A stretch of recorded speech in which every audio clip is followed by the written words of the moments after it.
उसकी पत्नी ने अपने प्रेमी के साथ मिलकर न सिर्फ उसकी हत्या की बल्कि उसके शरीर को 15 टुकड़ों में काटकर उस ड्रम में सील कर दिया।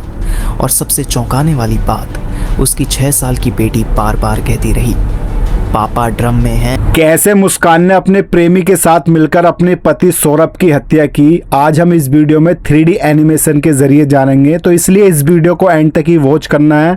आज आपको सब पता चल जाएगा कि कैसे मुस्कान ने अपने प्रेमी के साथ मिलकर अपने पति सौरभ की हत्या की थी।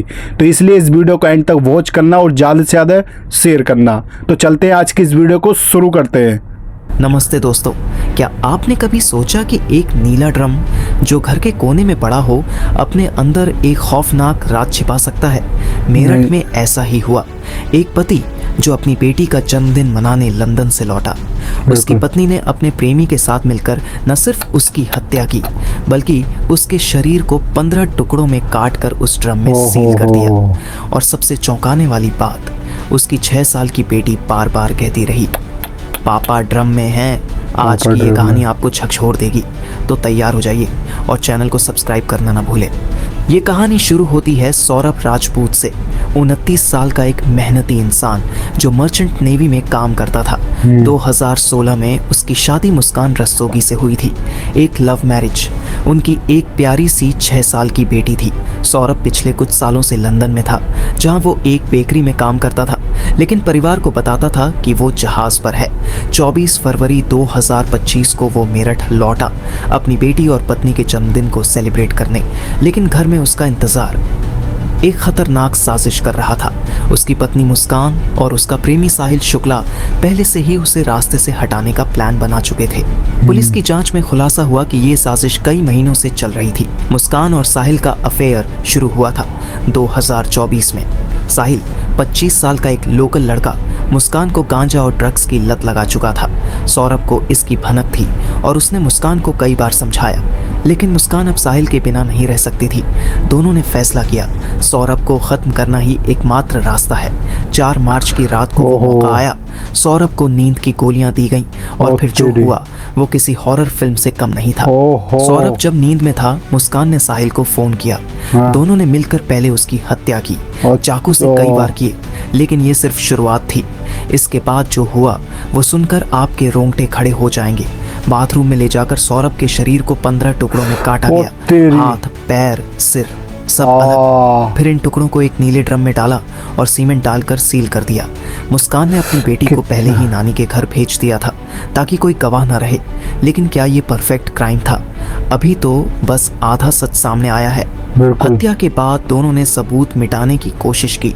सौरभ के फोन से उसके परिवार को मैसेज भेजे गए जैसे कि वो अभी जिंदा हो। फिर दोनों हिमाचल प्रदेश घूमने निकल गए, शिमला और मनाली। वहां से सोशल मीडिया पर फोटो भी डाली ताकि किसी को शक न हो। 17 मार्च को वो मेरठ लौटे। मेरठ लौटने के बाद मुस्कान घबराई हुई अपने पिता के पास पहुंची। उसके चेहरे पर डर और पछतावे की लकीरें साफ झलक रही थीं।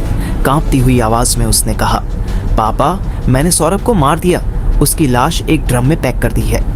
ये सुनते ही उसके माता पिता के पैरों तले जमीन खिसक गई। उसकी माँ के हाथ से पानी का गिलास गिर पड़ा। तूने ये क्या कर दिया मुस्कान? उसके पिता ने हैरानी और गुस्से में पूछा। हालात की गंभीरता को समझते हुए वे तुरंत मुस्कान को लेकर पुलिस स्टेशन पहुंचे। लेकिन कहानी यहाँ खत्म नहीं हुई। सौरभ के भाई का दावा है कि इस हत्या में मुस्कान अकेली नहीं थी, बल्कि उसके माता पिता भी इसमें शामिल थे। सौरभ के भाई ने यह भी कहा कि मुस्कान की परिवार ने पुलिस के सामने सरेंडर करने से पहले उन्होंने सौरभ की लाश को ठिकाने लगाने की कोशिश की।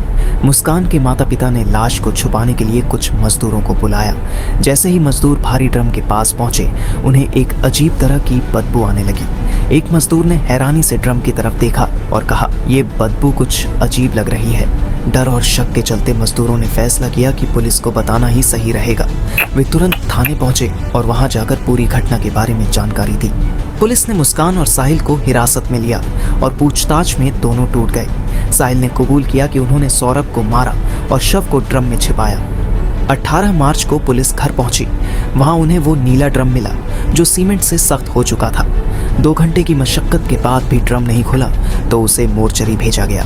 वहां ड्रम को काटा गया और अंदर सौरभ के टुकड़ों में कटे शव मिले। पोस्टमार्टम से पुष्टि हुई कि हत्या 4 मार्च को हुई थी।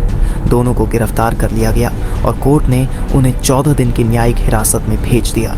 सौरभ की मां और उसके पूरे परिवार ने मुस्कान और साहिल के लिए फांसी की मांग की है। हैरानी की बात यह है कि मुस्कान के माता पिता ने भी अपनी बेटी के खिलाफ बोला। उसके पिता प्रमोद रस्तोगी ने कहा, उसने जीने का हक खो दिया है। सौरभ ने मेरी बेटी के लिए करोड़ों की संपत्ति छोड़ी थी। अब पूरा देश यही पूछ रहा है, क्या मुस्कान और साहिल को फांसी की सजा मिलेगी? ये कहानी सिर्फ एक मर्डर केस नहीं है, ये कहानी है प्यार और वफादारी की हकीकत की। कभी कभी जिस इंसान पर हम सबसे ज्यादा भरोसा करते हैं वही हमारे सबसे बड़े दुश्मन बन जाते हैं। सौरभ को इंसाफ जरूर मिलेगा, लेकिन ये कहानी हमें एक बड़ा सबक सिखाती है। प्यार में आंखें बंद कर लेना कभी कभी सबसे बड़ा धोखा साबित हो सकता है। क्या सजा मिलेगी इन दोषियों को? कमेंट में अपनी राय बताएं।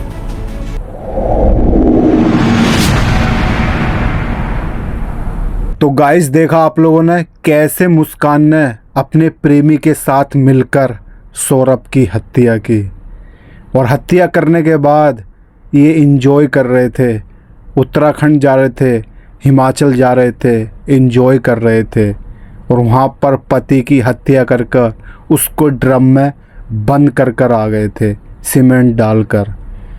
कैसी कैसी औरतें पड़ी हैं गाइस दुनिया के अंदर।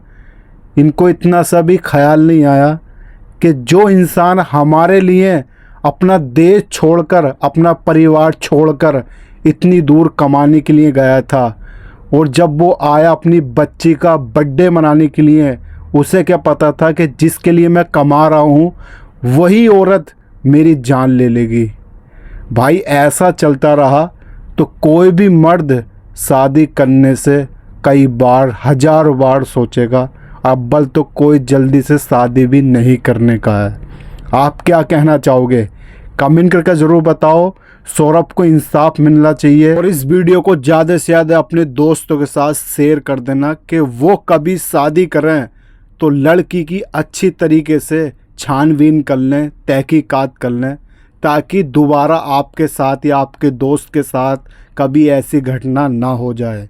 इसलिए इस वीडियो को ज़्यादा से ज़्यादा शेयर कर देना भाई, यही आपसे विनती है मेरी।